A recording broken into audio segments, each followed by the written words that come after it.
long rebound. Steph, no timeout with 6. At 5, Curry for the lead.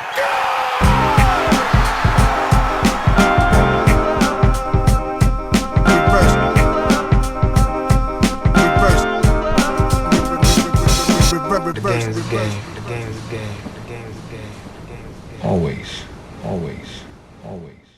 Bienvenue dans un nouvel épisode du podcast de l'équipe Rivers Basket Session. Si vous êtes comme nous, vous avez passé un bon week-end, il a fait plutôt beau, il y a eu un match 7, il y a eu des matchs coup près, enfin qui sont avérés être coup près vendredi, il y a plein de choses à dire, il y a toujours 4 équipes en lice dans ces playoffs, il y en a 4 qui ont été éjectées et nous on a décidé de faire un petit point sur 3 d'entre elles, essayer de, voilà, on a appelé ça autopsie, on va ouvrir le corps, voir ce qui reste dans le cadavre et ce qui est possible de sauver encore comme organe pour la suite. On va parler un peu des Sixers, bien sûr, qui sont sortis donc hier soir face aux Celtics. J'ai un peu de mal. C'est match 7, c'est beaucoup d'émotions. Qui sont sortis hier face aux Celtics en 7 manches. Et puis, on va revenir aussi sur les Suns et sur les Knicks, principalement, avec un petit mot, bien sûr, sur les Warriors. Ouais, je me mélange. C'est pas grave, on va parler de 4 équipes, Antoine, parce que je vous dis tout. Juste avant, c'est dit, on parle de 3. Finalement, je dis, allez, c'est bonus.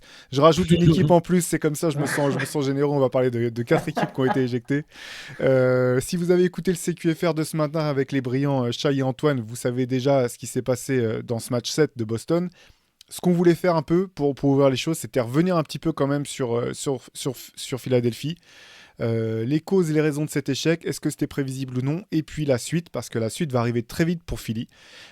Alors, petite question, mais question un petit peu de bonimenteur de ma part, est-ce que vous êtes surpris par la sortie de route des Sixers tous les deux? Parce qu'on s'est quand même fait pas mal allumer, hein, souvent on nous a traité de haters de Kyrie Irving, on nous a traité de haters des Sixers et de James Harden. Shai et Antoine, est-ce que vous êtes surpris au bout du compte de cette sortie des Sixers? Bah non, évidemment. Après, avec ce qu'ils ont montré sur cette série, on pouvait se dire que finalement, c'est peut-être les Celtics qui allaient le plus. Alors, j'aime pas forcément le terme de choquer, mais c'est un peu le cas quand tu as l'occasion de finir une série à domicile et que tu le fais pas. C'est un peu ça, c'est un peu le terme. Hein. Mais non, pas surpris parce qu'on a été à défaut d'être des Harden haters ou des Sixers haters, je pense qu'on était tous les trois des Sixers sceptiques. Pour les raisons qu'on a évoquées ce matin avec Antoine, mais on peut en reparler sans problème plus longuement là. Mais chaque saison, Joel Embiid est assez fantastique en saison régulière, mais il a une telle charge, tellement de responsabilités à assumer que son corps prend cher et qu'au bout d'un moment, que ce soit juste avant ou juste au début des playoffs, il est physiquement touché et ça se sent. Et James Harden, historiquement en playoffs, et c'est presque une de ses meilleures campagnes de playoffs, je trouve. C'est peut-être un peu fou de dire ça, mais il a fait 2 matchs extraordinaires de son point de vue et le reste, malheureusement, compliqué. Non, c'est pas surprenant du tout. Malheureusement pour eux, c'était prévisible et le contraire aurait été une surprise finalement. En fait, il y avait Game 6 Clay, maintenant il y a Game 1 James Harden, quoi. Game 1 Harden, ouais, c'est... Il y a aussi Game 7 Harden, hein, ça devient une habitude pour le coup. Hein. Je prends tous les matchs à élimination, soit quand son équipe est en position de perdre, soit quand elle est en position de gagner, et tu regardes les stats d'Harden, c'est moche, quoi. Il y a tellement de maladresse. Il marque, j'avais fait un article là-dessus, il marque 6, et ça prend même pas en compte le dernier match, donc ça va descendre encore, mais il marque 6 ou 7 points de moins en moyenne entre les matchs, entre sa moyenne en saison régulière et les matchs à élimination directe, et il passe à 40% au tir et 30% à 3 points dès qu'il y a des matchs à élimination directe. En tout cas, surpris, non, hein, je peux te dire que même avant qu'on fasse l'autopsie, j'aurais pu te dire quelle partie du corps il allait manquer du côté des Sixers. Voilà, pas de cerveau, pas de testicules, comme dit Booba, sans queue ni tête. Vous appréciez ma punchline? Très, très, très belle punchline. J'étais pas prêt. Parce qu'effectivement, tout à l'heure, j'avais l'occasion de parler avec notre copain Josh Moisson là, du podcast NBA Corner que je vous invite à aller écouter. Et en fait, je lui disais un petit peu, finalement, que Joel Embiid soit blessé en playoff, c'est pas très surprenant. Que James Harden disparaisse dans les moments les plus chauds, c'est pas très surprenant. Que Doc Rivers se fasse remonter dans une série dans laquelle il a monté, c'est pas surprenant du tout. Donc au bout du compte, ça paraît super dur comme constat, mais cette sortie de route des Sixers, elle est totalement dans la lignée de ce qu'ils montrent depuis 5-6 ans systématiquement. Voilà, c'est un petit peu... finalement, ce que tu disais ce matin, Antoine, c'est... on a vu dans ce match 7 un petit peu tout ce qui nous rend sceptiques depuis le départ. toutes les questions qu'on avait, que ce soit de la part du coach à trouver des ajustements pertinents, de la part de James Harden et Joel Embiid à assumer leur statut au moment où c'est le plus important. C'est quand même assez fou. Enfin voilà, la sortie de Joel Embiid comment dire, en conférence de presse où il dit James et moi, on peut pas tout faire, il faut que les autres soient au niveau. C'est un peu chaud quand tu sors d'un match comme ça, sachant que justement les role players ont été très bons. Par rapport à ce qu'ils peuvent produire, enfin je sais pas ce que vous en avez pensé, mais moi j'ai trouvé que les role players avaient vraiment joué leur rôle dans leur registre tout au long de cette série quasiment. T'as vu la réponse de Damian Lillard sur Twitter au post justement où il cite, ouais c'est ça. Genre pardon, moi je me tape des rookies et des joueurs de l'ombre depuis 10 ans et toi t'as James Harden et Tobias Harris et Tyrese Maxey. Après faudrait regarder la citation parce que je crois que c'est oui, il dit aussi qu'il doit mieux jouer. Il dit aussi que lui aussi il doit mieux jouer, mais voilà. bon. En Il fait, a quand même glissé, quoi. Moi et James, il a on ne peut pas gagner tout seul. Quand c'est pas Doc Rivers qui trouve des excuses, parce que Doc Rivers, quand même, avant ce match-là, juste avant, il avait dit bah non, au niveau des analytics, on a gagné le match 6. Hein. Donc je m'attendais à ce qu'ils disent on a gagné cette série sur les analytics, et voilà, mais il y a toujours. C'est un peu une Fantasy League, en fait, Doc Rivers, quoi. C'est ça, exactement. Mais c'est une forme de culture de l'excuse qui. Bon, ça se finit toujours de la même manière. De toute façon, la culture de l'excuse, tu cherches toujours qui est responsable sans toujours demander, sans se rendre compte que c'est toi. Et au final, c'est un peu ça avec Doc Rivers, un peu avec Embiid, qui, même si quelque part il assume, il entraîne quand même tout le monde avec lui dans ce truc. Tu sais qu'en plus, je pense que l'erreur, ça va être de penser que les Sixers sont passés un match près. Parce que quelque part, tu vois, sur le score, c'est vrai, il y a 4-3. Donc tu te dis, on n'était pas si loin. Un peu comme la série contre les Raptors en 2019. Mais en fait, c'est pas tout à fait vrai parce que les Sixers, justement, leur vrai problème, c'est le moment où il y a cette adversité. Depuis des années, les Sixers, ils ne savent pas surmonter cet obstacle de l'adversité. Ils savent être forts quand il y a 2-2, 2-1. C'est toujours le match clé. C'est pour ça qu'au final, oui, ils perdent 4-3. Et pour le coup, je ne suis même pas surpris qu'ils aient poussé Boston jusqu'à un 7e match. Parce que honnêtement, il ne faut pas qu'on l'oublie, mais les Celtics, ils ont eux aussi montré des vraies limites mentales sur cette série. Des moments où il y a eu du vrai relâchement. Une équipe qui est sérieuse du début à la fin, elle ne met pas 4-3 aux Sixers. Là, elle leur met plus que ça. En fait, ça craque avant. Là, les Sixers, ils craquent dans le game 7. Voilà, le moment où il y a eu le plus d'adversité, le run de Jason Tatum. Et là, ça s'est liquéfié. Sur les visages, ça se voyait sur les visages. Franchement, Harden, il était, même que ce soit sur le banc ou même sur le terrain, il y avait plus. Tu voyais qu'il n'y était plus, quoi. Il n'y avait plus personne pour répondre. Plus un leader, pas un coach pour Doc Rivers présenté comme le grand orateur qui motive ses gars. Ils ont coulé, ces mecs. Ces mecs, ils ont coulé. À aucun moment, il les a relancés. James Harden, superstar, meilleur playmaker de la ligue, prenait plus un tir, mais plus un lay-up. Joel Embiid, le MVP, plus rien. Il n'y a personne pour répondre. Mais parce que tu parlais de l'équipe de 2019. En fait, moi, je pense qu'en 2019, effectivement, Philadelphie est passé pas loin. Ça reste l'équipe la plus talentueuse qu'ils aient eue, la meilleure équipe qu'ils aient eue. Et en fait, il y a eu de mon point de vue, il y a double erreur, en fait. Déjà, de pas comprendre que Jimmy Butler, c'est le gars qu'il faut que tu gardes absolument avec Joel Embiid à ce moment-là. Tu dois te mettre par terre, trouver tous les moyens possibles pour le garder. La deuxième chose, et ça on l'avait noté à l'époque déjà, c'est au moment de changer de coach. Le problème des Sixers, pour moi, quand il y avait encore Ben Simmons et compagnie, c'était pas tant un problème de trouver comment motiver tes gars et leur faire un discours à la Ubuntu dans un temps mort. Comment les faire jouer. C'est comment les faire jouer, comment tirer le maximum de ce que tu as. Au bout du compte, Doc Rivers a pas tiré le maximum de ce qu'il avait. On a vu ce qui s'est passé ce qui s'est passé de Ben Simmons. On a vu le trade avec James Harden. Vous pouvez repartir, réécouter les podcasts à l'époque. Ce qui s'est passé en playoff, c'est exactement ce qu'on avait pointé du doigt comme risque énorme du côté de Philly. Et maintenant, j'ai le sentiment que Philly se retrouve vraiment dans la galère parce qu'il se retrouve finalement je me disais tout à l'heure, une des grandes chances qu'ils ont, c'est heureusement que James Harden n'est pas sorti sur un match à 45 points. Parce que sa cote aurait été plus haute qu'elle ne l'est actuelle. Heureusement finalement que quitte à sortir, sa cote soit pas si haute. C'est quand même lui qui a les clés en main pour cet été, choisir s'il va opt-in et donc activer sa dernière saison de contrat avec Philly ou s'il va opt-out et tout de suite chercher à renégocier ou être échangé. Mais maintenant, j'ai l'impression que Philly est un peu coincé dans tous les cas. Il faut si jamais ils sont coincés avec James Harden dans le sens où ils sont obligés d'essayer de le conserver, quitte à ce que ça soit pour l'échanger par la suite. Mais ils n'ont plus vraiment leur destin en main, j'ai l'impression. Il y a un vrai problème, c'est que par exemple, tu vois, à la fin, donc là, après le match en conférence de presse, quand James Harden, on lui demande de décrire sa relation avec Doc Rivers, il dit It's okay. Tu vois, déjà, tu comprends pas, tu vois pas le truc venir. Donc déjà, qu'est-ce que tu dois penser de ça? Ok, bon, peut-être il vire Doc Rivers pour faire de la plaisir à Harden, mais comme tu l'as dit, tu prolonges Harden, tu as un joueur qui est plus assez fort, et on l'a vu, je suis désolé, on le voit qu'on arrête de me bassiner avec ces trucs de c'est le meilleur playmaker de la ligue. Les Sixers, ils ont quand même besoin d'un mec qui est leur deuxième star. Alors peut-être que Maxi le deviendra, mais ils ont quand même besoin d'un autre mec qui score. James Harden, dans un game set, il commence à faire des passes à PJ Tucker. Le mec n'a pas arrêté de prendre des tirs. Et puis, dès que c'est le match le plus important, il prend plus un tir. Il n'y a plus rien qui rentre. Il va plus au cercle, plus rien.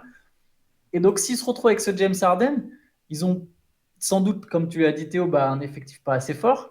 Et s'ils le laissent partir, par contre, il n'y a pas forcément quelqu'un pour le remplacer sur le marché. Et qu'est-ce que tu vends à Joel Embiid, en fait? Tu lui vends, bon, t'inquiète, dans 2 ans, il y a la prochaine free agency, c'est bon, on va trouver un mec. Là, il faut que tenir 2 ans là, avec Tyrese Maxey. Enfin, qu'est-ce que tu vends à Embiid? Sachant que pour Doc Rivers, quand même, pour moi, c'est impossible que l'équipe reparte avec Doc Rivers. Je comprendrais pas comment Pourtant, il ça a dit serait possible de repartir avec lui. il a dit, je suis toujours Et sous Embiid contrat, l'a j'ai encore défendu. 2 ans. Oui, Ouais, Et il sait Embiid qu'il l'a peut- défendu en plus. parce que je pense qu'ils aiment bien le côté players coach. Ils doivent se motiver entre quatre murs. Enfin, j'imagine qu'il a une très bonne relation. Il a vraiment une bonne relation, je pense, avec les joueurs. C'est pas la question, hein, mais il y a toujours ce fait de pas vraiment assumer, de pas dire que tu as été battu sur certains points. Moi, je sais pas. Il arrive, mais et je veux pas accabler Joel Embiid non plus parce que, comme je le dis à chaque fois, il arrive toujours blessé. Il a un problème physique parce qu'il fait énormément de choses. Il fait la course pour le MVP depuis 3 ans. Mais ça reste le dénominateur commun des échecs des Sixers aussi. Et je dis pas que c'est le seul et que c'est de sa faute. Mais donc, il faut trouver un moyen soit qu'il y a un coach qui arrive mieux à l'appréhender ou alors quelqu'un qui arrive à construire une équipe plus adaptée à ses forces, je sais pas. Les deux, en fait. J'ai l'impression qu'il faut à la fois Ouais. un effectif plus adapté et aussi un coach qui puisse proposer plus de choses. Ouais, tout simplement, parce qu'en fait, c'est quand même le cheval de bataille en fait, d'Antoine depuis longtemps, C'est de vrai. dire que tu peux plus construire un contender autour d'un big man, en fait. Un big man traditionnel, en tout cas, ouais. Voilà, Ouais, tu me dis si je trahis un peu ta pensée. Sauf Jokic étant un Mais j'allais y élément venir. Ouais. très, très particulier. Exactement, j'allais y venir parce qu'au bout du compte, Joel Embiid se retrouve quand même en bout de ligne, en bout de chaîne plutôt, quand tu as besoin de marquer. Donc ça veut pas dire qu'il peut pas peser en fait. C'est pas ça que ça veut dire. Ce qui veut dire simplement, c'est que s'il est diminué ou que si les role players autour de lui sont pas au niveau ou si la deuxième star se rate, c'est beaucoup plus simple finalement. Entre guillemets, hein, on est d'accord qu'on met un tas de guillemets, de contrôler un joueur comme Joel Embiid, alors que justement, comme tu allais le dire Antoine, Jokic, c'est un big man qui est sans comparaison finalement, parce que c'est lui qui initie l'attaque systématiquement. Ça fait que, en fait, dès qu'il a la balle en main, pardon, il dicte un petit peu à la défense ce qu'elle va devoir faire pour essayer de le contrôler. Et d'ailleurs, ça ouvre tout le jeu grâce à son toucher de ballon, sa qualité de passe extraordinaire, tout ce qu'on connaît de Jokic. Donc je pense que les Sixers, là, ils peuvent pas repartir si vraiment ils veulent gagner. Si aussi ils veulent garder Joel Embiid, ils peuvent pas repartir en se disant on a des acquis. Là, il faut limite te poser des questions dures, des questions de fond. Et ça veut pas dire que... moi, je remets pas en question forcément le trophée de MVP de Joel Embiid. C'est un trophée qui récompense la saison régulière. Voilà, nous, on en a parlé à plusieurs reprises. Moi, j'aurais pas trouvé ça choquant du tout que Jokic le gagne une 3e fois de suite. Ses playoffs lui donnent raison. Mais je trouve pas choquant qu'Embiid ait été MVP. Maintenant, tu peux pas t'arrêter à ça. Si tu veux vraiment gagner avec ce joueur dans cette équipe, il faut se poser des questions dures. Et elle commence dès maintenant. Mais je suis d'accord avec ce que vous dites sur l'état physique. Je suis complètement d'accord aussi sur l'aspect tactique. Mais à un moment, il faut aussi mettre les pieds dans le plat aussi sur Embiid lui-même et sur sa mentalité et sur son leadership. Je veux bien croire que mieux utilisé avec un coach, il y a peut-être moyen d'en tirer quelque chose de plus. Je veux bien croire qu'avec un meilleur effectif autour, à un moment, ça peut peser. Mais je vais revenir sur cette histoire de dénominateur commun. Je ne vais pas en faire des tonnes, mais je veux dire, il a eu, ce que je disais sur WhatsApp hier, entre nous, il a eu des coachs différents, il y a eu des dirigeants différents, il y a eu des superstars différentes autour de lui, et il en a eu plusieurs. Quand je vois comment Chris Paul a été catalogué comme un loser alors qu'il jouait avec David West et le fantôme de Peja Stojakovic, dans une conférence Ouest surchargée, et qu'au bout de 5 éliminations, on a dit non, c'est un gros loser, il ira. Embiid, c'est le seul MVP de l'histoire qui est jamais allé au second tour. Il a encore le temps, qui est jamais allé au-delà du second tour. Il a encore le temps, bien sûr. Je pense qu'il ira. Je me dis quand même que c'est un grand joueur, mais à un moment, ça fait 6 ans qu'ils visent le titre. En tout cas, c'est ce qu'ils proclament. Ils n'ont pas passé le second tour en 6 ans. Je sais que c'est raccourci, comme tu disais Théo, de dire. Bien sûr qu'Embiid est le joueur qui les rend compétitifs à la base. On est tombé sur Carmelo Anthony pour moins que ça à un moment. À un moment, Carmelo Anthony, on ne disait pas c'est le mec qui rend les Knicks compétitifs. À un moment, on disait non, c'est le mec qui les empêche d'aller plus haut. Je suis désolé, mais Embiid, il y a peut-être aussi un peu ça. Déjà parce que effectivement, tout ce qui est l'aspect jeu, il ralentit le jeu parce qu'ils ont besoin de lui passer la balle. En défense, ok, il n'est pas à 100% physiquement, mais quand Tatum il se permet de le cibler, c'est pas juste qu'Embiid, il peut pas, même Embiid à 100%, il peut pas suivre Tatum. De toute façon, je pense qu'il lui mettrait C'est ça, la parce même. qu'il était bon défensivement. Oui. Même dans le game Oui, 7, c'est en ça. première mi-temps, il était très bon, quoi. Bien sûr, je pense qu'il lui met la même sauce offensivement, en fait, juste parce que c'est Embiid et qu'il a un corps et qu'il fait 2,16 m et qu'il peut pas suivre un mec comme Tatum. Les Celtics, alors ça dépendait beaucoup de l'adresse d'Alorford. Et là, sur ce match-là, Alorford, il a eu de l'adresse, mais les Celtics ont été malins. Ils ont dit, de toute façon, nous, on va étirer les lignes. Et Embiid, il fait le choix. Soit il essaye de doubler, mais il est en retard sur les 3 points. Soit il essaye de suivre au large et du coup, on a la raquette pour nous tout seul. Donc, je veux dire, les adversaires savent exploiter ça déjà, tactiquement. Et dans le leadership, je suis désolé, mais le body language de Joel Embiid, c'est catastrophique. Et on parlait de 2019, ironiquement, l'année où il passe le plus près, c'est là où Embiid il fait sa pire série de playoffs. Il finit cette série-là contre Toronto, il est à 17 points de moyenne. Est-ce que vous imaginez? C'est Joel Embiid, il est à 17 points de moyenne sur cette série. Mais il n'a jamais fait une série de playoffs où il domine comme il a dominé en saison régulière. Mais donc, c'est aussi du mental, c'est pas que la blessure. Alors, est-ce que le seul scénario optimiste pour Embiid, la seule version dans laquelle tu peux considérer qu'il est apte à gagner un titre, c'est en numéro 1 bis ou en numéro 2, concentré sur la défense? Parce qu'il reste monstrueux en défense. Honnêtement, quand il est concentré sur la défense, c'est un DPOY en puissance, je trouve. Et c'est effectivement quand il a la responsabilité principale de la finition et du scoring qu'à terme, il s'érode et toute la fatigue accumulée, tout le poids accumulé de la saison régulière.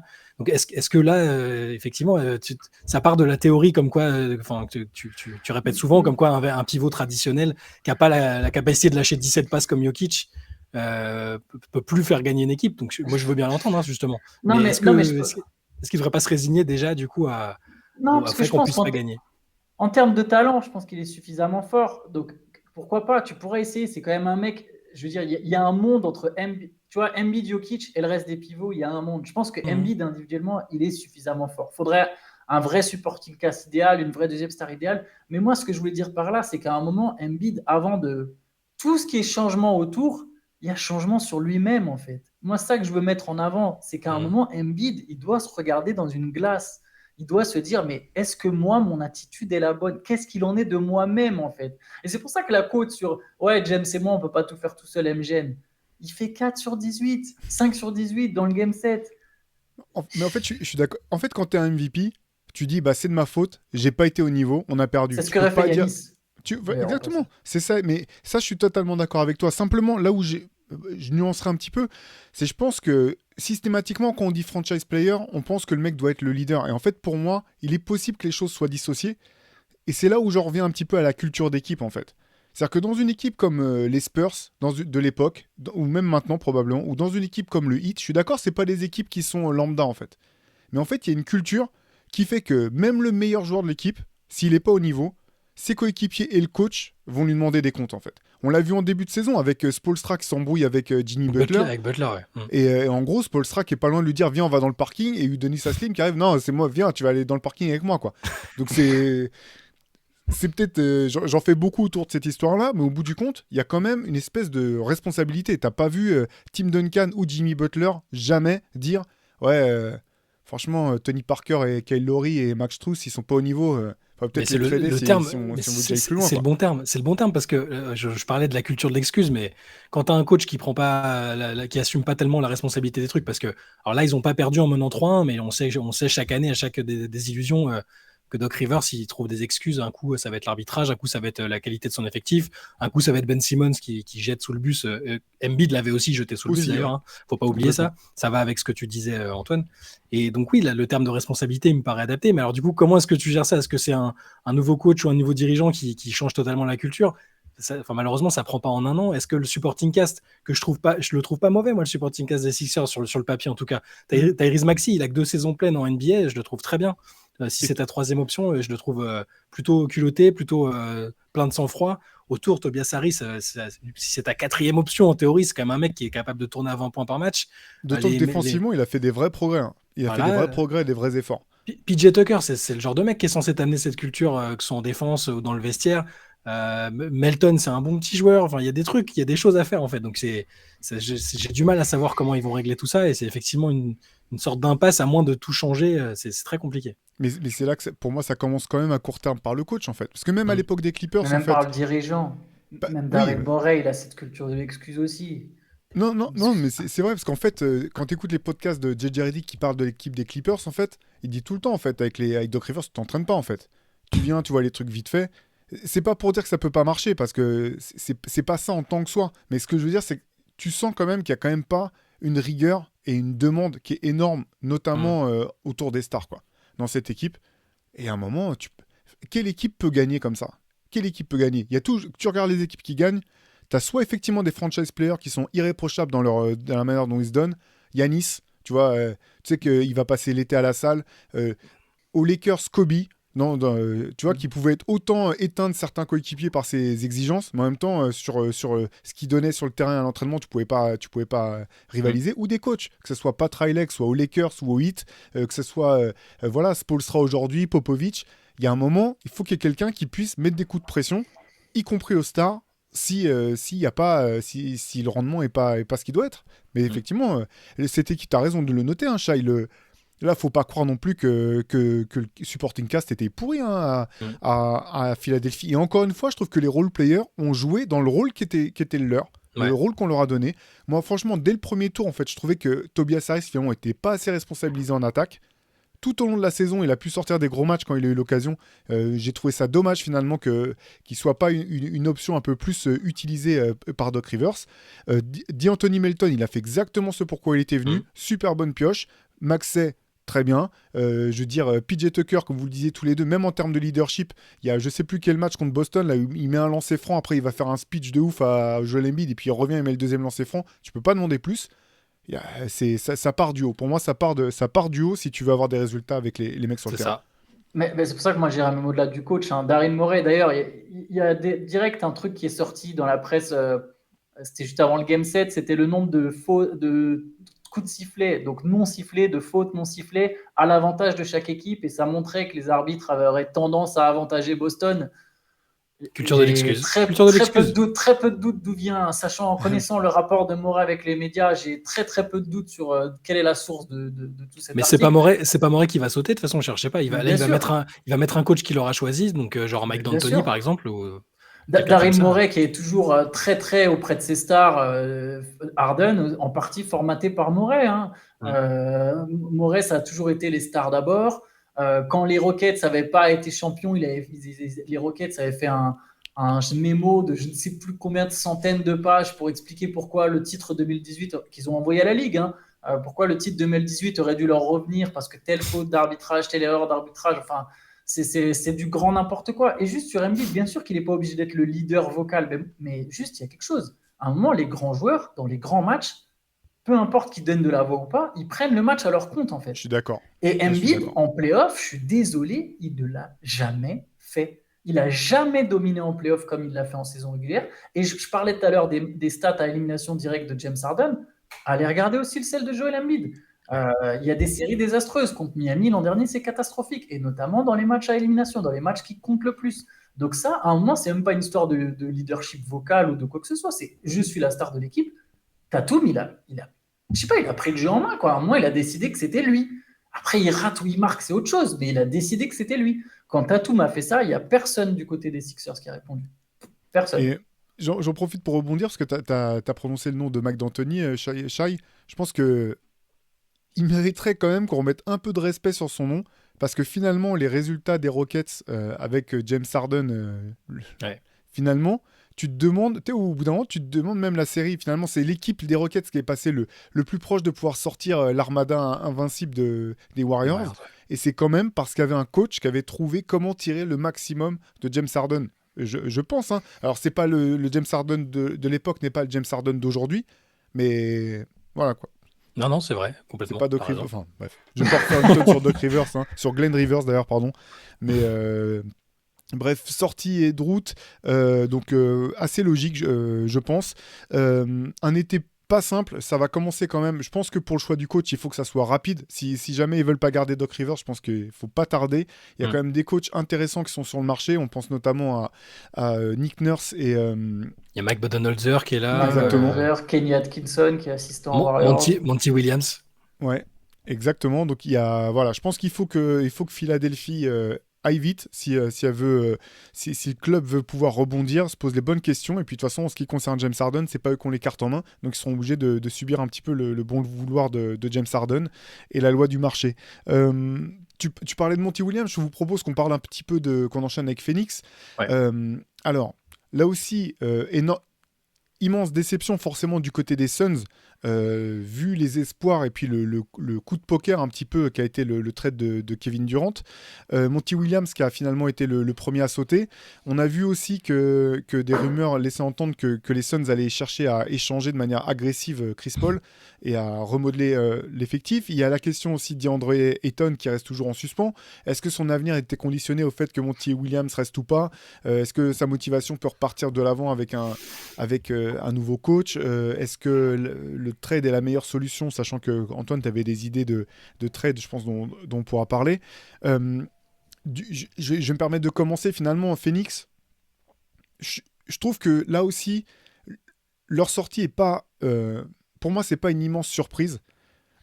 Sachant que Chris Paul était à nouveau blessé, mais ça aussi, ça fait partie des lois des probabilités. Tu veux faire un run avec un Chris Paul de 38 ans, ou 36 ans, pardon, je sais plus précisément. 38. Tu sais qu'il y a quand même une bonne chance qu'il soit blessé. Donc ça rend, c'est pas une surprise, quoi. Je pense qu'ils ont fait... je suis pas étonné finalement que ce soit jusqu'au deuxième tour. Je suis pas étonné non plus qu'il soit sorti, sachant que KD venait d'arriver.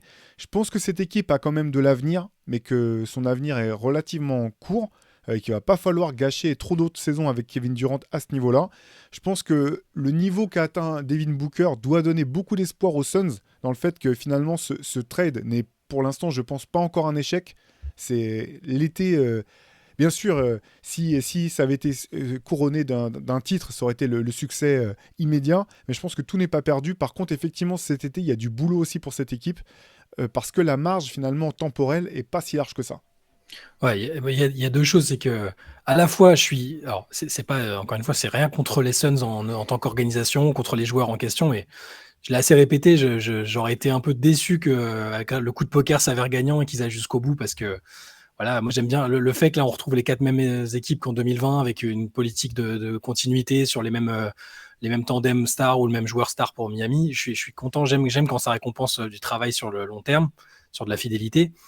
Mais par contre, effectivement, on a vu que Booker et Durant ensemble, ça pouvait marcher et que s'ils n'avaient pas joué 50 000 minutes au tour précédent et sur les derniers, et même sur cette série, peut-être que physiquement, ils n'auraient pas lâché comme ça a été le cas au cours de la série et contre un adversaire extrêmement fort. J'étais un peu, alors pas surpris parce que le côté nouveau propriétaire qui arrive, on sait que les mecs aiment bien soit faire un trade très marquant, soit mettre les gens en place qu'ils ont choisi, que ce soit un GM ou un nouveau coach. C'est juste un peu dommage parce que je pense que Monty Williams il était capable d'être encore là l'année prochaine et avec un roster un peu remodelé, que ce soit par les choses que tu as dites, Théo, ou toutes les bonnes idées qu'Antoine nous exposera sans doute après parce qu'il a plein de bonnes idées pour les Suns. Je pense que Monty Williams, c'est un excellent coach et qu'il avait, ce qu'il fallait pour les mener à l'objectif final, quoi, le titre. Parce que cette équipe-là, un petit peu remodelé parce qu'ils ont quand même vidé leur banc avec le trade d'avant la deadline, hein, quand même perdu du monde et on a vu que le banc a été un souci sur quelques-uns de ces matchs-là. Je pense que l'année prochaine, pour moi, ça peut vite être le favori numéro 1 si ton tandem fort c'est KD Booker et qu'autour, avec ou sans Chris Paul, je pense sans Chris Paul parce que Monty Williams et Chris Paul est quand même une relation importante. bah, tu as quand même une force de frappe gigantesque. Ils vont avoir le temps d'accumuler les matchs, ce qui leur a manqué. Hein, l'expérience collective, l'alchimie, tout ça, aussi fort soit-il, ça se crée pas en 2 secondes. Je pense que Phoenix va être un des très très grands favoris s'ils choisissent la personne adéquate et si autour ça se renforce bien. Moi, alors, Monty Williams, j'aime bien aussi. Hein. Je pense que c'est un bon coach, mais je suis pas aussi choqué que vous. Je pense il y a eu des choix autant l'an dernier, autant même jusqu'en 2021, si je remonte honnêtement, même au final.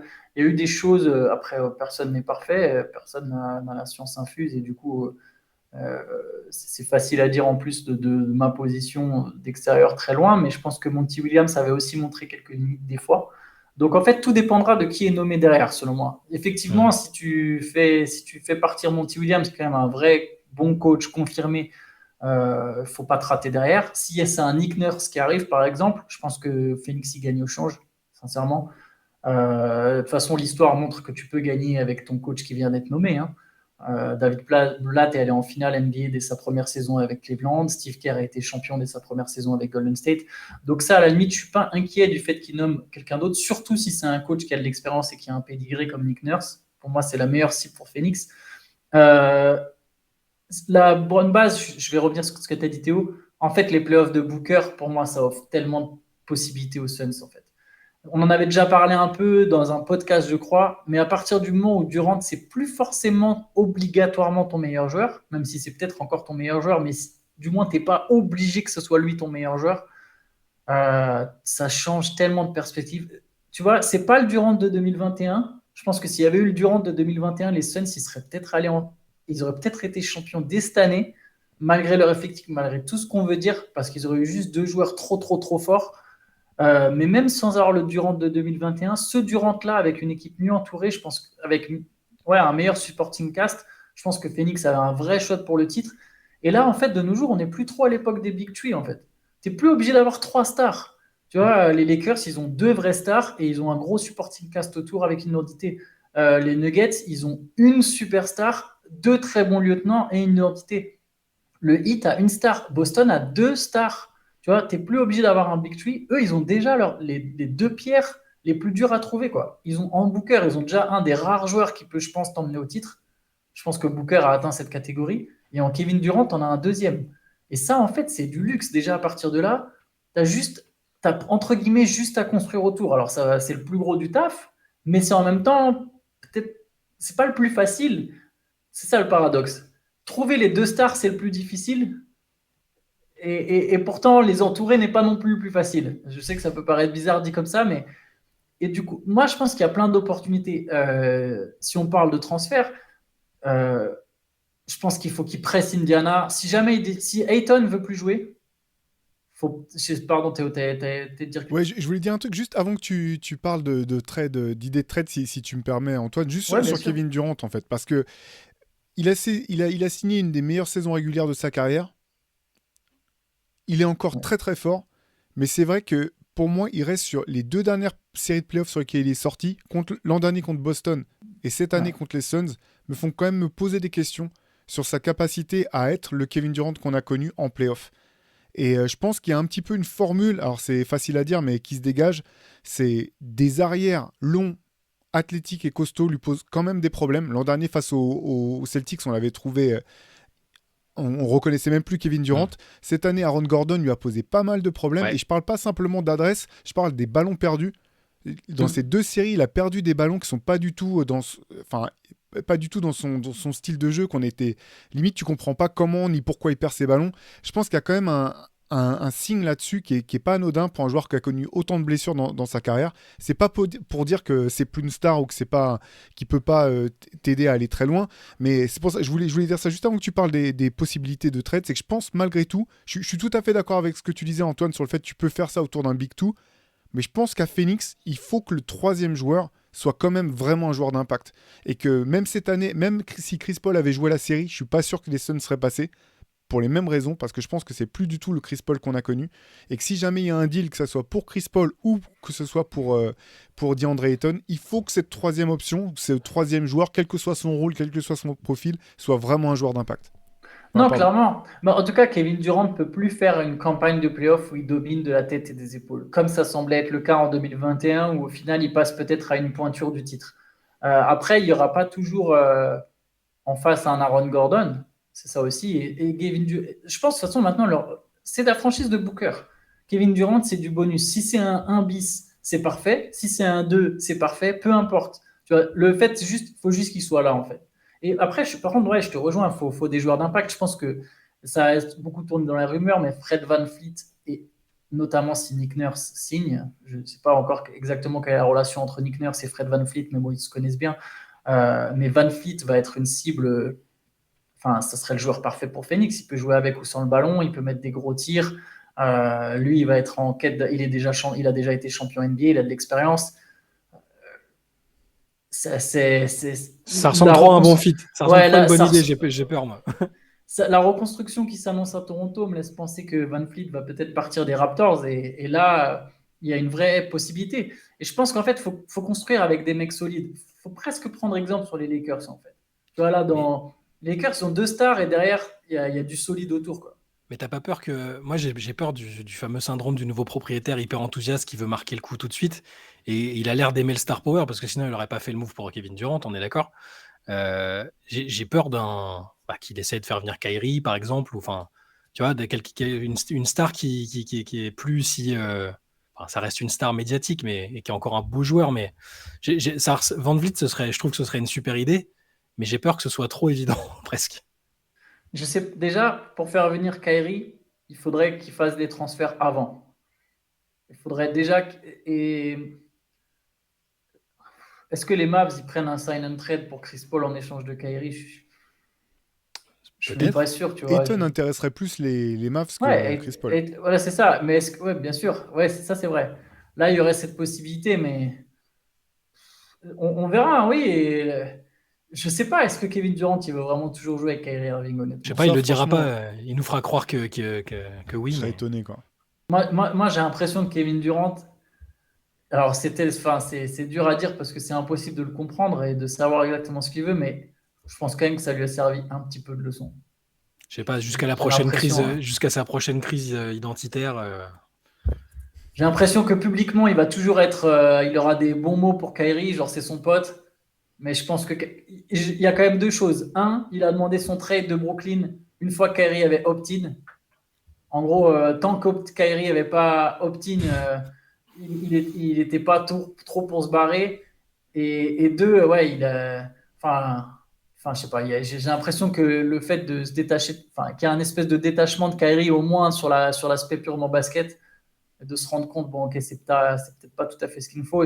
Même les Suns, quelque part, c'est quand même une équipe qui a plutôt un bon GM, même si je sais pas combien de temps James Jones va rester en place. Je pense que ça se voit que Kyrie et Booker, ça n'a pas l'air forcément complémentaire sur le terrain, quoi. Donc. Et tu voulais appeler Indiana, tu disais, c'était pour Miles Turner, non? C'est ça que tu...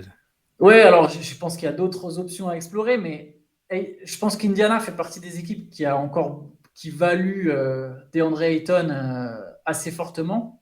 Et que si Ayton est effectivement pas motivé, ça c'est la vraie question. Surtout que tu avais commencé par ouvrir là-dessus, Théo, c'est que voilà, maintenant il faut voir, maintenant que Monty Williams est parti, est-ce que Ayton il est prêt à se bouger les fesses?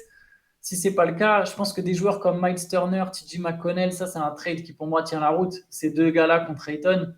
En fait, de toute façon, il te faut des mecs comme ça, il te faut des vétérans pas trop vieux, encore, tu vois, donc les VanVleet, les Miles Turner, des mecs qui sont forts, qui sont encore athlétiques, frais physiquement, pour compenser toutes les fois où Durant, tu vois, sera un peu en dessous, ou sera diminué ou absent. Et là, si tu construis une équipe de mecs comme ça, franchement, tu peux vraiment, vraiment viser loin, quoi. Ouais, c'est intéressant. Ceci dit, effectivement, pardon, je réfléchissais en même temps que tu parlais parce que j'aurais quand même du mal à croire que KD veuille jouer avec Kyrie Irving encore. Mais c'est vrai que parce que les Mavs ont aussi Javale Maggi sur les bras maintenant pour un petit moment. Ouais. Et effectivement, parce qu'en fait, pardon, je suis pas clair.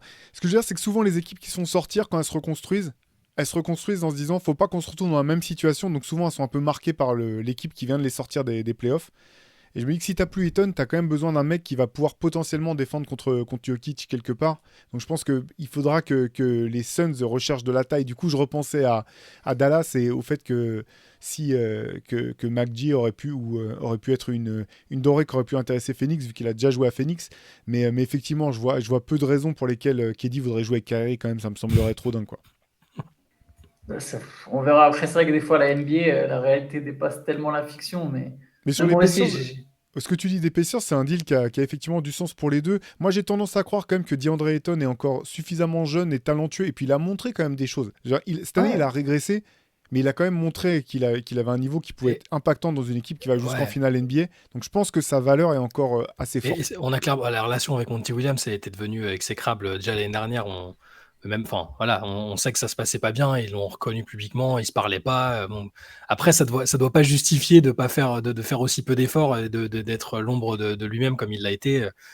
Clairement, ça s'est vu. Donc, si miraculeusement il redevient bon avec un autre coach, c'est pas forcément une bonne publicité pour lui non plus, quoi. Le problème, c'est que sa relation avec ses coéquipiers aussi est entachée du coup maintenant. Apparemment, d'après Tim McMahon, DeAndre Ayton serait d'ailleurs ouvert à un nouveau départ. Hein, que Monty Williams, c'est pas Monty Williams, lui apparemment il a la tête ailleurs. Je pense qu'il a la tête ailleurs depuis le moment où il a signé l'offre avec Indiana. De toute façon, il avait envie de se barrer. Il y a quand même eu des petits moments où on voit que Kevin Durant et Devin Booker en avaient marre d'Ayton. Moi, je pense comme toi, Théo, qu'Ayton c'est un mec qui a des vraies possibilités. La question, c'est qu'est-ce qu'il veut en faire lui. Et si à Phoenix, il n'est pas motivé, vaut mieux aller chercher un mec. Bah ouais, je pense que Miles Turner, théoriquement, il est moins fort, mais ça reste un joueur fort, ça reste un joueur expérimenté, ça reste un joueur qui peut défendre, qui peut protéger le cercle, qui peut tirer les lignes. Vaut mieux avoir un Turner engagé à 100%, qui aura envie d'aller essayer de chercher une bague, qu'un Ayton qui aura de toute façon pas envie d'être là et qui n'en aura rien à faire parce qu'il sait qu'il a encore 15 ans de carrière devant lui. Tu vois, ce genre de mentalité, quoi. Mais là aussi, les Suns se sont tirés eux-mêmes une balle dans le pied, en fait, parce qu'en refusant de prolonger Ayton dans un premier temps, et donc en lui envoyant le message qui était bah non, tu nous coûtes trop cher, on ne sait pas si on veut te garder à ce prix-là, et finalement de l'avoir retenu parce que bah oui, ils étaient obligés de s'aligner sur l'épaisseur, sinon en fait ils avaient déjà perdu une bonne partie de l'affaire à ce moment-là, en fait. On pensait que ce serait réglé à un moment parce que visiblement ça venait quand même de serveurs qui voulaient faire des économies, qui croyaient pas spécialement à Ayton. Mais là, à partir du moment où c'est un nouveau proprio, tout ça, tu peux te dire que ça va s'arranger. Et j'ai pas l'impression. Comme tu disais, il y avait déjà une fracture. Il ne s'était pas parlé avec le coach pendant toute l'année. Il y a quand même c'était durant le. Je me mélange un petit peu. Je ne sais plus si c'était le dernier match de la finale NBA face aux Bucks ou l'an dernier en playoff. Là, il y a tout c'est l'an dernier en playoff. Tout un quatrième carton où il joue pas. Finalement, c'est toujours pas en fait ce qui s'est passé ni pourquoi il a pas joué. C'est jamais sorti. On sent qu'il y a un abcès qui est énorme. On a vu plusieurs fois, que ce soit Chris Paul ou surtout Devin Booker en playoff là. S'en prendre à Ayton, sans prendre, je mets des guillemets, du moins lui parler vertement, t'as l'impression qu'il lui met une avoinée de loin, quoi. Tu sens qu'effectivement, je pense qu'il y a un moment où j'ai l'impression qu'Ayton s'est dit, bah attends, de toute façon, si on perd, c'est tout le temps de ma faute. Moi, je touche pas un ballon, je suis obligé de faire juste le rim runner et de défendre, et puis et de toute façon, tout me retombe dessus, c'est bon, quoi. En plus, en face, il y a un mec que j'arrive pas à gérer du tout. Débrouillez-vous tout seul avec Jokic, quoi. Vous avez qu'à envoyer Jock Landell si finalement il est si fort que ça. T'as l'impression que c'est un peu dit ça, vraiment, quoi. C'est un joueur jeune, hein. Je pense qu'il a un ego. C'est peut-être. En tout cas, les Suns sont des cartes à jouer, quoi. Après, je sais pas trop comment ils vont pouvoir échanger Chris Paul. Par contre, il faut savoir une chose, c'est que Chris Paul, son contrat, il n'est pas pleinement garanti, en fait. Donc, s'ils veulent, ils peuvent juste à un moment se décider de le laisser filer, gratuit, comme ça. Et je ne suis pas sûr qu'il ait vraiment de la valeur sur le marché, Chris Paul, honnêtement. Donc, ça dépendra juste de eux, qu'est-ce qu'ils sont prêts à faire avec lui. Est-ce qu'ils sont prêts éventuellement à le mettre sur le banc, mais en le payant 30 millions? Est-ce que ces 30 millions, ça ne va pas justement un peu, excusez-moi, mais les niquer, quoi? Parce que derrière, pour signer des joueurs, c'est plus facile quand tu as 30 millions moins dans ta masse salariale. Je pense que s'ils ont une espèce d'assurance que Fred VanVleet est prêt à venir ou un gars comme ça ne m'étonnerait même pas que juste Chris Paul, il le laisse partir. En fait, ils ne garantissent pas son contrat. Et... Je pense qu'il peut avoir une valeur, tu sais, pour une équipe qui se relance. Les Nets, de toute façon, vont être dans toutes les rumeurs de trade tout le temps, en fait, tu vois, pendant tout l'été. Mais finalement, tu vois, pour une équipe comme Brooklyn, qui essaie de reconstruire une culture d'équipe, qui n'a pas d'ambition de titre à court terme, par exemple, je pense que c'est le genre d'équipe pour qui un mec comme ça peut avoir de la valeur, en fait. On avait vu avec OKC, à chaque fois qu'on pense que Chris Paul est fini et va être coupé par l'équipe dans laquelle il atterrit, et finalement, il a encore des choses à donner. Hein. Il a peut-être pas, là, dans ce contexte de Phoenix, il a peut-être plus les mêmes choses à donner. On a vu défensivement, notamment, alors que ça a toujours été un excellent défenseur depuis le début de sa carrière. Moi, je pense qu'il n'est pas, il est pas terminé. Après, ouais, la suite semble passer par une autre destination parce qu'il y avait une vraie relation, pour le coup, lui, avec Monty Williams. Ouais, c'est clair. Mais en fait, je pense par rapport à ce que tu disais, Antoine, je suis pas sûr que ça soit encore qu'il ait encore les moyens d'être un joueur majeur dans une équipe qui joue le titre, en fait. C'est ça. Moi non plus, je pense pas. Mais en fait, je pense pas qu'il soit terminé au niveau basket. C'est pas ça. C'est que le salaire qu'il représente par rapport à ce qu'il apporte crée un déséquilibre. Ouais, et puis Ouais. le C'est-à-dire risque que de s'il y a blessure. 30 millions à mettre, mieux vaut les mettre pour les Suns sur un Van Fleet que sur Chris Paul, en fait. Peu importe c'est même plus tant seulement une histoire de niveau, quoi. C'est un rapport financier avec ce qui se passe sur le terrain. Mm. Comment tu peux renforcer tout ton effectif, quelle marge tu as, etc. C'est un peu tout ça le problème, je pense, pour Chris Paul. Je vous propose de passer à une autre équipe chère à Shai, les Knicks. Alors, bon, forcément, quand tu te fais éliminer, tu te fais sortir des playoffs, tu es forcément dégoûté. Enfin, quand tu es fan d'une équipe ou quand tu es une équipe. Donc, c'est forcément toujours un petit peu le sentiment de déception qui prend le dessus sur le reste. Et pourtant, moi, j'ai le sentiment que New York a rempli son contrat, a fait vraiment une superbe saison régulière. En playoff, voilà, l'équipe du 8 a montré les limites de New York, mais je trouve quand même que c'est une belle saison. Et ce que je trouve intéressant finalement, et c'est peut-être la première fois depuis tellement longtemps que je ne sais plus quand, où les Knicks peuvent aborder leur intersaison avec optimisme, et un optimisme raisonné, c'est-à-dire se dire finalement on a un cœur de jeunes joueurs qui est bon, qui arrive à jouer ensemble, et on a des atouts pour essayer de faire progresser l'équipe, pour améliorer l'équipe. Là, les Knicks ont tous leurs choix de draft, ils ont même les choix de draft d'autres équipes qu'ils ont récupérés dans des trades. Ils ont un RJ Barrett qui a montré finalement qu'il pouvait être même s'il a été décevant sur le Game 6, il a quand même montré qu'il avait les qualités et la capacité d'être un joueur d'impact. Ils ont Jalen Brunson, en qui ils ont trouvé, on en parlait un petit peu récemment, ils ont trouvé à la fois un leader, une image, et puis un joueur qui sur le terrain répond présent quelle que soit la situation. Quel est votre sentiment au sujet des Knicks, de leur saison, et puis un petit peu des perspectives à court terme?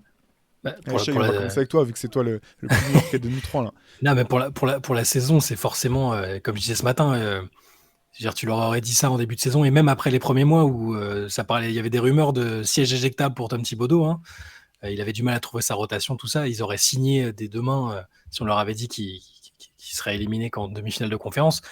Mais le souci, c'est que voilà, ils ont affronté une équipe de Miami qui, à leurs yeux, à mon avis, était abordable parce qu'il y avait que Jimmy Butler et un supporting cast de joueurs, voilà, on le dit tout le temps, mais non draftés, qui avaient peut-être même moins de clinquants et un moins bon CV que les joueurs des Knicks autour de Bronson, Randle et tout. Et donc, ils sont un peu, je pense que le sentiment là-bas, il est mitigé. Et c'est toujours le problème à New York et dans d'autres équipes comme ça. Je compare souvent à la fanbase avec Marseille en foot parce que dès qu'il y a une éclaircie, tout de suite, ça s'enflamme et tu as l'impression que tu peux aller gagner le titre. Donc là, comme tu l'as dit, je pense qu'il faut une intersaison raisonnée et raisonnable, tout en étant conscient que pour une fois, ouais, Antoine, je sais, c'est compliqué pour les Knicks et les fans des Knicks, mais il y a pour une fois, des vrais motifs d'espoir raisonnables. C'est-à-dire que Brunson, pour moi, c'est un All-Star. Ça va être un des meilleurs meneurs de la Ligue, c'est assez indiscutable, un des meilleurs leaders de la Ligue, je pense. Son contrat est génial pour les Knicks. Et Barrett, je suis pas sûr que tout le monde partage le sentiment que Barrett ait fait de si bons playoffs que ça. J'espère que les gens s'en sont rendus compte parce que je trouve qu'il a progressé alors qu'on trouvait qu'il stagnait un petit peu. Il faut rappeler qu'il est assez jeune, hein. C'est pas un joueur fini, loin de là. Et la vraie interrogation, ça va être autour de ces deux-là, en fait.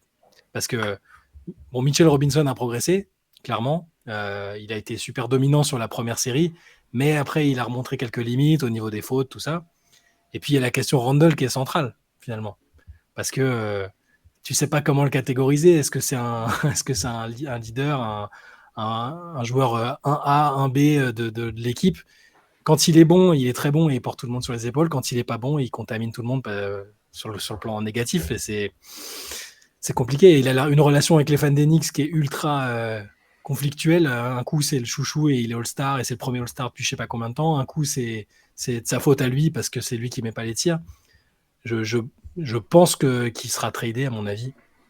Parce que ça passe par là si tu veux renforcer l'effectif et tu veux faire partir un joueur qui a un peu de valeur, enfin proposer un joueur qui a un peu de valeur en contrepartie. Je pense que c'est Randle, hein, finalement. Et autour, il y a des bons jeunes, il y a du Quentin Grimes, Obi Toppin qui ont montré des choses. Hein. Le contrat d'Evan Fournier dont on parlait aussi, il y a des bonnes choses.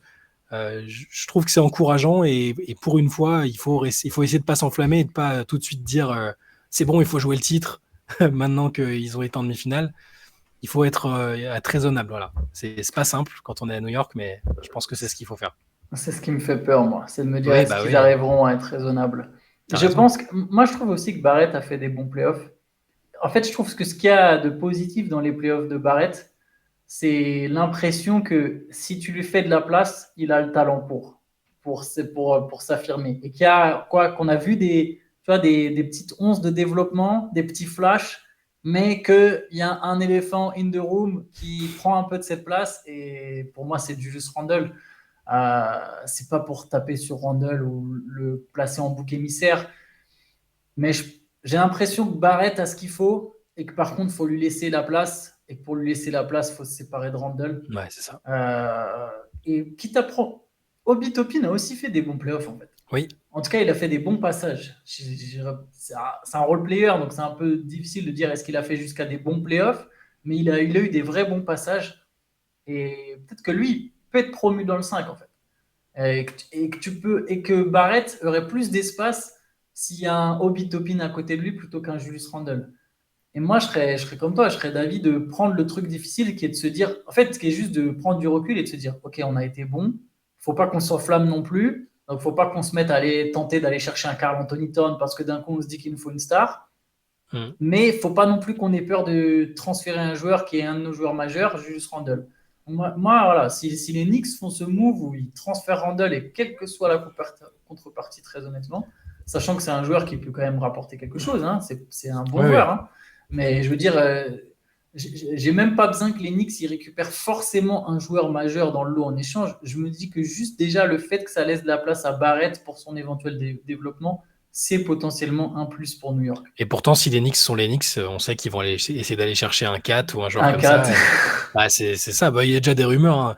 Enfin, le fait que ce soit un New-Yorkais, tout ça, on sait. Mais je me dis quand même qu'ils ont, si tu veux, ils ont fait le choix de pas tout miser sur Donovan Mitchell. Enfin, ils ont refusé quelques offres, on sait celles qui impliquaient. Mais il a fallu que Thibodeau pousse quand même pour que ça se fasse pas. Exactement. Mais alors, justement, ça posera aussi la question de voir quelle sera encore l'influence de Thibodeau dans l'équipe. A priori, il sera toujours là parce qu'il a quand même allé loin, malgré les critiques sur son manque d'ouverture d'esprit avec la rotation. Mais on va voir justement est-ce qu'il aura encore cette influence-là, parce que des mecs comme Grimes ont pris de la valeur justement dans l'effectif. Un Josh Hart, voilà, c'est des joueurs qui ont pris de la valeur. J'espère que les Knicks vont pas faire une Knicks et lourder plein de joueurs de valeur comme ça pour aller chercher un 4. Je me trompe peut-être, on verra. Mais... Non, mais c'est intéressant. Vous faites bien tous les deux de souligner que Julius Randle est quand même un bon joueur, en fait. All-Star est troisième 5 de l'année. Voilà, ça, on pourra en reparler. Hein, par contre, que lui soit et pas Brunson. Bon, bref. Passons. On fera un spécial Knicks pour parler de ça, mais ça, c'est un peu aberrant. Mais par contre, je pense, en fait, pour moi, l'argument principal sur le fait de transférer Randle, c'est pas tant son apport, je pense que c'est le moment où sa cote est au plus haut.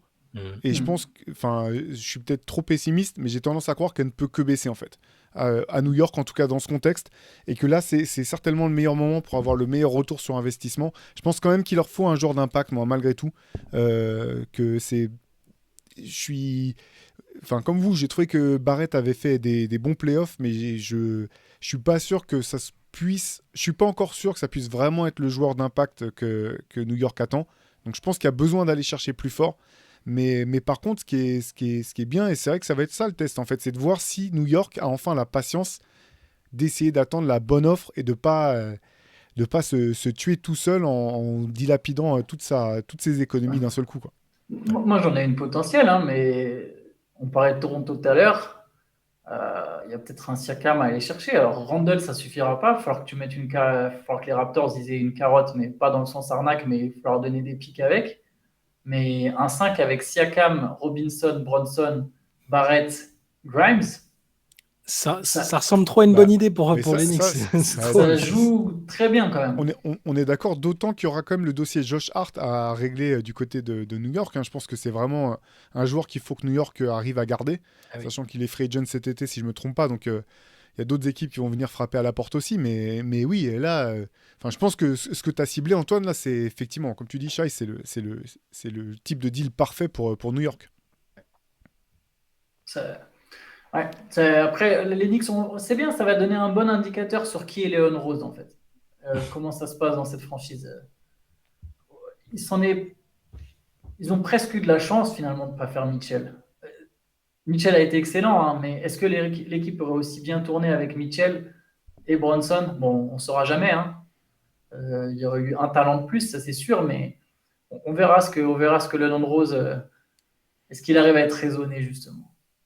Ouais, on verra l'autre équipe qui va avoir pas mal de questions à se poser et qui a déjà dû forcément commencer à se poser des questions, pardon.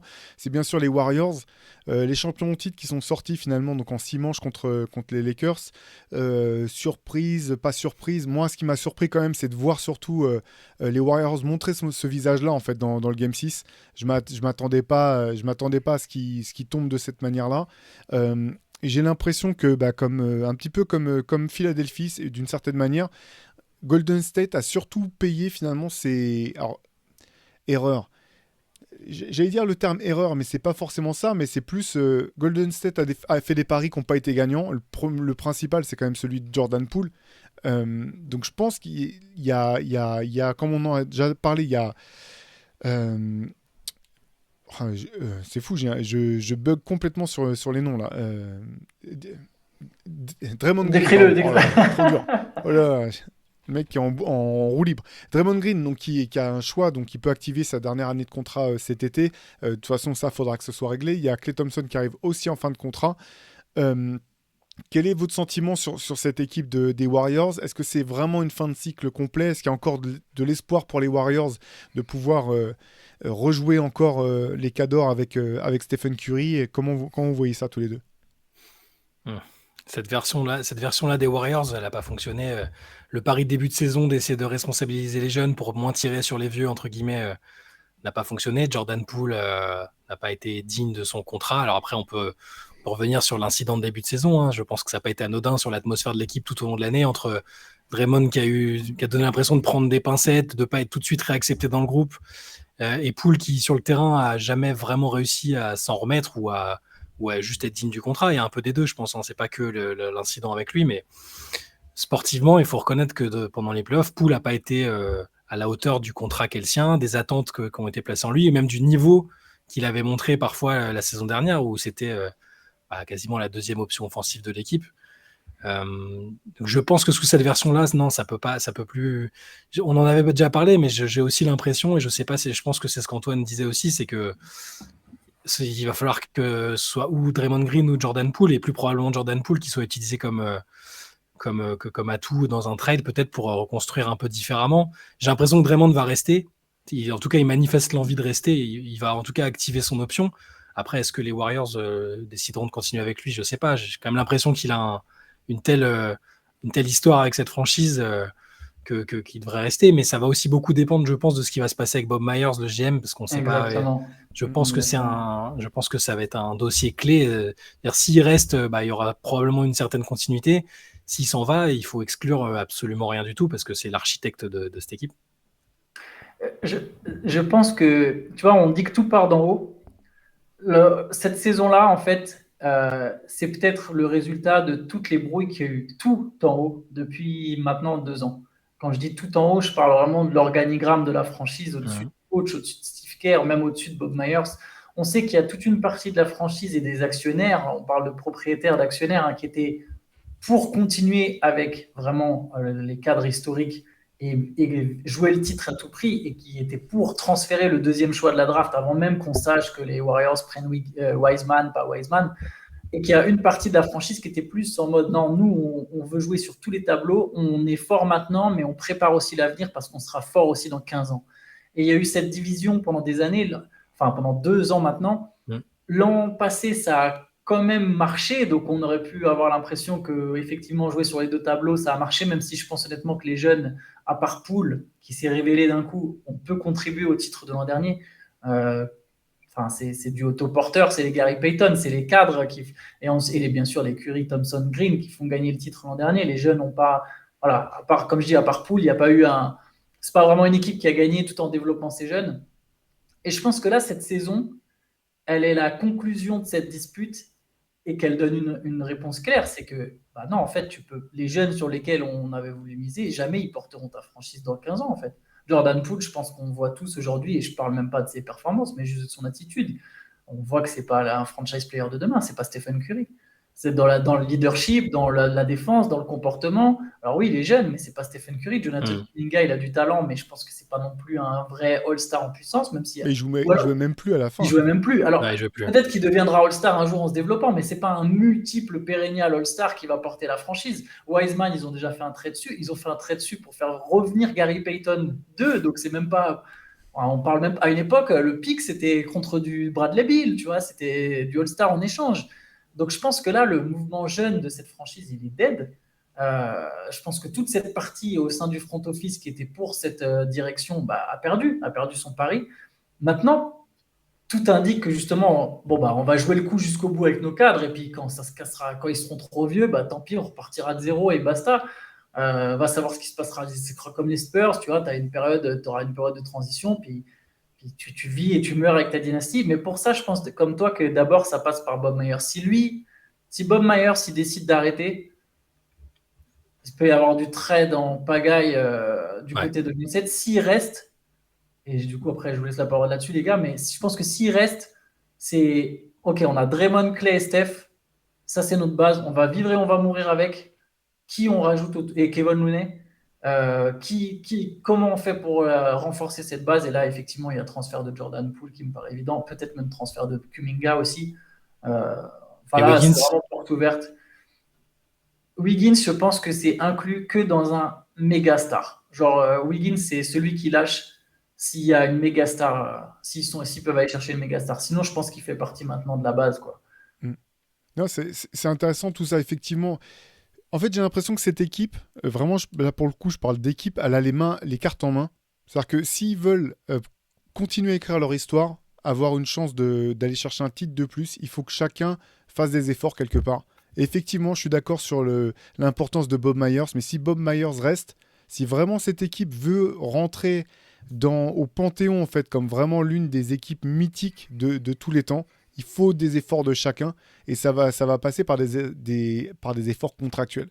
C'est-à-dire que moi, je pense que la meilleure option, quand même, quand tu as un joueur aussi fort que Stephen Curry, qui sort d'une saison aussi dingue, ou même sur certains aspects, tu dis, mais il a encore progressé en défense, il a encore progressé dans sa compréhension du jeu. Tu as toujours une chance d'essayer d'aller chercher un dernier titre. Mais par contre, effectivement, il va falloir que Draymond Green, Klay Thompson, s'ils veulent rester, ils ne pourront pas rester à des salaires maximum, parce qu'avec le nouveau CBA, les nouvelles règles, on sait que les Warriors, je pense qu'en tant que franchise, ils seront prêts à mettre de l'argent, mais pas à mettre, pas au prix de devoir se saigner sur l'avenir, justement, pour jouer un titre.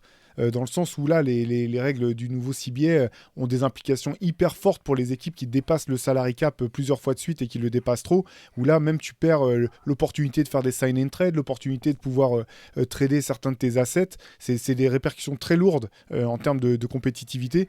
Donc je pense que ça passe effectivement par le fait que Draymond Green et Klay Thompson acceptent de faire, alors on peut dire sacrifice, je sais pas, je trouve que ce terme est souvent dévoyé quand on parle de sport, mais en tout cas qu'ils fassent des efforts.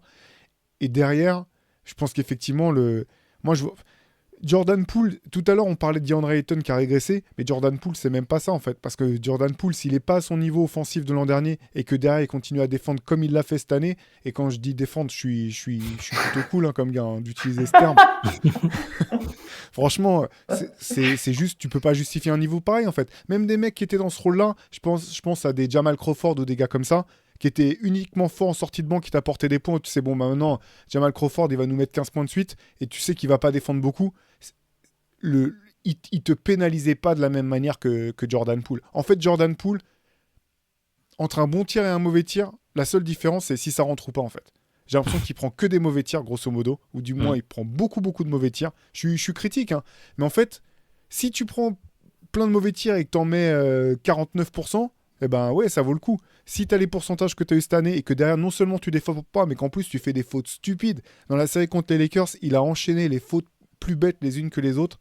Moi, je trouve que ça te pénalise trop. Et il a un stade, malgré tout, où avec son contrat, à son âge, avec ce qu'il a montré, je pense que tu peux trouver une équipe qui va vouloir se dire non mais chez nous, on va en faire un joueur fort, il a de la valeur, on va le prendre, ça va être un difference maker et tu peux récupérer le monnaie d'échange. Moi en tout cas, à la place des Warriors, je ferais le choix de garder Draymond Green et Klay Thompson si c'est raisonnable et d'essayer de dealer Poole. Par contre, pour Wiggins, comme Antoine, pour moi, c'est limite un des joueurs qui est devenu inamovible dans cette équipe parce que ça reste le joueur le plus sûr avec Stephen Curry et Kevin Looney. C'est les 3 joueurs les plus sûrs de tout l'effectif. Ouais, c'est sûr. Je pense aussi, mais pour Draymond, il faudra. Bon, j'étais un peu sceptique pour toutes les choses dont on parle à chaque fois, le fait qu'il, avec son agence, LeBron, tout ça, je me suis quand même posé des questions. Là, les dernières déclarations vont quand même dans le sens d'une volonté de prolonger. Après combien de temps, je sais pas, mais il y a quand même ce sentiment. On a déjà eu l'impression qu'il y avait une fin de dynastie avec eux et ils ont montré que c'était pas le cas. Là, sur toute l'atmosphère qui est autour de l'équipe, je sais pas si c'est juste réglable en envoyant Poole ailleurs et en gardant Draymond. Je sais pas si ça suffit pour retrouver l'espèce de flamme. Il y a eu plein de fois. C'est comme pour les Sixers dont on parlait tout à l'heure. Il y a quand même et même pour Boston dans une certaine mesure, c'est qu'il y avait des indices pendant la saison qui montraient qu'il y avait une énorme irrégularité, les difficultés incroyables à l'extérieur en comparaison de celles à domicile. Finalement, il y a quand même plein de choses qui se retrouvent à ce moment-là et tu n'as pas ce fameux bouton magique, hop, c'est bon, c'est réglé. Ils l'ont eu un peu sur le premier tour contre Sacramento, mais c'était pas anodin qu'il soit poussé en 7 par Sacramento. Donc j'ai du mal juste à entrevoir quels changements peuvent être faits pour que même avec ce noyau dur qui reste, ils arrivent à... Parce que Antoine en avait aussi beaucoup parlé sur les dernières fois où on en avait discuté, mais il n'y a plus... je ne sais pas si Klay Thompson peut encore être la deuxième option. Curry est obligé de faire des matchs à 50 points pour sauver les meubles sur une série comme Sacramento. Là, il fait ce qu'il peut contre les Lakers, mais 32 points sur le dernier match, il ne peut pas tout faire. Est-ce qu'ils sont capables d'aller chercher un autre joueur qui peut leur apporter ce côté deuxième option assez forte pour aider Curry? Je ne sais pas. En fait, ce qui est intéressant avec Klay Thompson, c'est que je suis d'accord, et d'ailleurs ça fait mal au cœur, parce que moi c'est un des joueurs que j'ai préféré le voir jouer, de voir à ce niveau-là. Ce qui est intéressant, c'est qu'il est encore à un moment où les défenses sont obligées de le respecter comme si c'était Klay Thompson. Et en fait, rien que sa présence, un peu comme Stephen Curry, en fait, rien que sa présence sur le terrain te permet de déséquilibrer la défense. Et c'est pour ça que l'échec des jeunes a été aussi catastrophique pour Golden State. Parce qu'en fait, même avec un Klay Thompson au niveau qui a été le sien cette année, si au moins un des jeunes, que ce soit Kuminga ou Moses Moody ou Jordan Poole, s'était vraiment affirmé comme étant un borderline All-Star, tu vois, les mecs qui finalement vont peut-être jamais le faire le All-Star Game, et tu dis, lui, il était fort quand même, etc. Et ben, je pense que finalement, la trajectoire de la saison des Warriors aurait pu être tout autre. Et donc, c'est pour ça que, effectivement, je sais pas si les Warriors auront la capacité de trouver une deuxième option telle que Klay Thompson l'a été, mais si Klay Thompson reste, t'as pas forcément obligé de trouver un mec de ce niveau-là. Je sais pas si c'est clair ce que je dis. Ça dépend ce que tu vises. Si tu parles de rester compétitif, je pense qu'à un moment, si Klay reste... En fait, pour répondre à ce que tu dis, Shai, je pense que si Draymond Green il prend une pay cut et que tu transfères Jordan Poole, tu peux par contre avoir suffisamment d'argent, entre guillemets, pour te faire un vrai banc. Et là, du coup, tu seras quand même, à mon avis, exposé à un moment au fait qu'il te manque une deuxième option, parce que je pense quand même qu'il faut une deuxième option offensive. Le jeu passe beaucoup trop par Curry. Il n'y a que lui qui peut driver. Tu vois, tu parlais de borderline All-Star, mais ils n'ont pas ça offensivement, en fait. Ça aurait dû être Jordan Poole, mais c'est très loin. Donc, en fait, c'est... Ouais, Wiggins. Ouais, en fait, il faudrait voir Wiggins. Parce qu'en fait, je me rends compte que Wiggins est capable de l'être, juste qu'on a vu... On l'oublie presque, mais on a vu un Wiggins qui n'a pas joué pendant super longtemps, quoi. Du coup, il a été moins régulier que ce qu'il a été l'an dernier. Et du coup, je ne sais pas, est-ce qu'on doit le juger vraiment sur cette campagne de playoff? Mais effectivement, si Wiggins est à un niveau All-Star offensivement et que tu as un très bon banc, bah là, les Warriors, ils sont encore dans le coup. Ils sont peut-être pas les favoris pour le titre, ils sont peut-être pas champions, mais ils sont encore suffisamment forts pour aller jouer une finale de conf, pour aller jouer, tu vois, et là, tu sais pas ce qui peut arriver une fois que tu es à ce stade, en fait. Une fois que tu es en position pour l'être, tu sais pas ce qui peut se passer. Mais ça m'étonnerait pas, connaissant les dirigeants, qui tentent, je dis pas qu'ils vont y arriver, mais qui tentent un espèce de méga transfert. J'en parlais presque en rigolant, mais si James Harden il se barre, et que Joel Embiid il se retrouve entouré de Tyrese Maxey, de DeAnthony Melton et tout ça, et que Embiid il dit bah moi je veux me barrer, je pense pas qu'Embiid serait un bon fit aux Warriors. Hein. Et je dis même pas que les Warriors gagneraient les enchères. Mais là, dans ce genre de situation, je pense que là, par contre, ils seraient prêts à dégonner du Wiggins. Genre Wiggins, Poole, des pics, Kuminga, tout ce que tu veux. Je pense que pour ce genre de joueurs, je pense que les Warriors, s'ils ont une opportunité quelconque d'aller essayer de chercher une méga superstar, ils essayeront. Je te dis pas qu'ils vont y arriver, mais je pense qu'ils tenteront leur chance. Ils n'hésiteront pas, tu vois, dans ces moments-là. Ouais, de toute façon, effectivement, comme vous le soulignez tous les deux, ça va vraiment commencer par Bob Myers, parce que c'est ça aussi qui donnera une indication sur est-ce que les propriétaires sont encore prêts à payer beaucoup d'argent, à croire dans cette équipe au point vraiment de laisser beaucoup d'argent sur la table. Et ça va être l'élément déterminant. Je vous propose qu'on referme la page là. Simplement, pour rappel, donc tous les matins du lundi au vendredi, bien sûr, le CQFR. On continuera même les jours où il n'y a pas match de vous parler de l'actualité basket, de l'actualité NBA. Ce soir sur Twitch, à partir de demain, mardi, à partir de 23h sur Twitch, la late session, non? Oui, peut-être sans doute 23h30. 23h30. Si okay, ce mardi exceptionnellement, si je dis pas de bêtises. Soyez attentifs, dans tous les cas, au pire, vous y allez en avance et vous buvez un café avec Benjamin avant que Shai et Antoine arrivent. En tout cas, ça continue. Il y aura, Shai, tu me dis si je me trompe, mais demain, dans la nuit de mardi, au-delà du premier match de finale de conférence, il y a la loterie NBA. À 2h30 du matin, ouais. Le loto Wembanyama pour savoir où ira le futur prochain pick. Et ouais, c'est important quand même, ouais. Donc voilà, très important. Nous, on suivra ça et puis on fera un débrief là-dessus. Vous inquiétez pas. Bref, il y a plein de choses. Là, c'est vraiment un kiff complet. Pour tout vous dire, on est aussi en train d'avancer fort sur le prochain MOOC Rivers. Donc, on vous prépare plein de bonnes choses pour la suite. D'ici là, restez à l'écoute, que ce soit sur YouTube, sur les plateformes de streaming. N'hésitez pas à nous mettre un petit commentaire, un plus, un like, une cloche, ce que vous voulez, en fonction de là où vous regardez, où vous nous suivez. Et puis, nous, on continue à essayer de vous donner le meilleur, en tout cas, de nous-mêmes tout au long de ces playoffs NBA qui sont passionnants. Voilà, je vous dis à très vite. À très vite sur Basket Session, sur YouTube, sur ce que vous voulez. Et puis, profitez bien des playoffs. Ciao. Ciao. Ciao.